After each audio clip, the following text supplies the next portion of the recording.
When people think of Rome, they picture grand arenas, emperors in golden crowns, and gladiators locked in combat.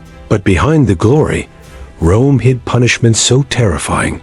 They were designed not just to end a life, but to turn that life into a warning.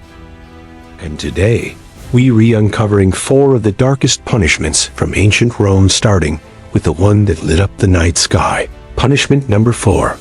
The fire of Rome. Imagine standing in the city square as night falls, and instead of lanterns, you see a person tied to a post, covered in oil and tar. With a single spark, their body became Rome's torch. This wasn't about lighting the streets. It was about lighting fear in the hearts of everyone watching. To Rome, making an example out of one person meant controlling hundreds more. Other times, criminals were taken to high cliffs and pushed into the rocks below. These punishments weren't hidden. They were staged, dramatic, unforgettable. Rome didn't just want to punish someone. They wanted people to whisper about it for weeks, maybe even years. But if you thought being turned into a living warning was terrifying, wait until you hear what happened inside the arena. Punishment number 3. Thrown to the beasts. The Roman arena wasn't always about gladiators. Sometimes it was about people with no weapons, no training, and no hope. This punishment was called damnatio ad bestias, condemnation to the beasts. Imagine walking into an arena filled with thousands of cheering voices.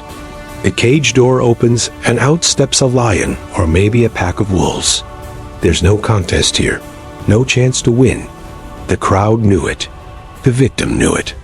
But that was the point. For Rome, this wasn't just punishment.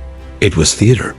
Every scream, every chase, every moment of fear was entertainment. And the scariest part? Sometimes it wasn't even criminals. Early Christians, prisoners of war, or anyone Rome wanted to silence could be sent to the beasts. But the arena wasn't the only stage. Some punishments were slower, public, and designed to humiliate before they killed. Punishment number 2. The cross of Rome, crucifixion. You've probably heard the word. But in Rome, it was more than just a punishment.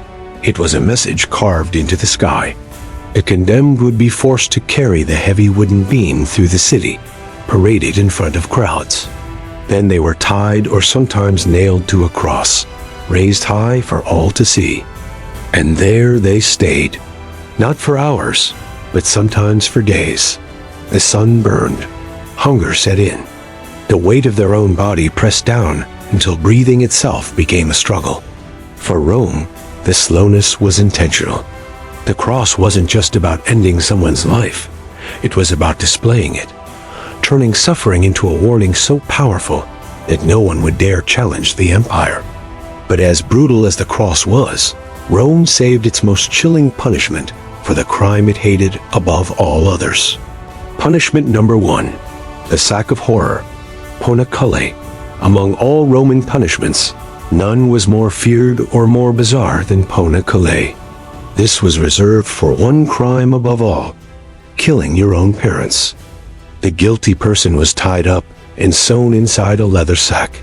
But Rome didn't stop there. To make sure the final moments were unforgettable, animals were thrown inside with them. Dogs, snakes, sometimes even a monkey. Now picture it. You're sealed in total darkness. The animals, panicked and thrashing, claw at anything they touch. And then the sack is lifted and dropped into the river. It wasn't quick. It wasn't quiet. And that was the point. Rome turned even this punishment into a performance, making sure the horror lived on in the minds of everyone who heard the story. So why did Rome go to such extremes? The answer is simple: fear. For the empire, fear was the sharpest weapon. It wasn't just about one person's crime. It was about thousands watching, learning, and never forgetting. Rome built roads, aqueducts, and monuments that still stand today. But it also built something else, an unshakable reputation for power. And that power came with a price paid in fire, in crosses, in arenas. and in a leather sack filled with terror. Because for Rome, punishment wasn't justice. It was control. And control was always written in fear.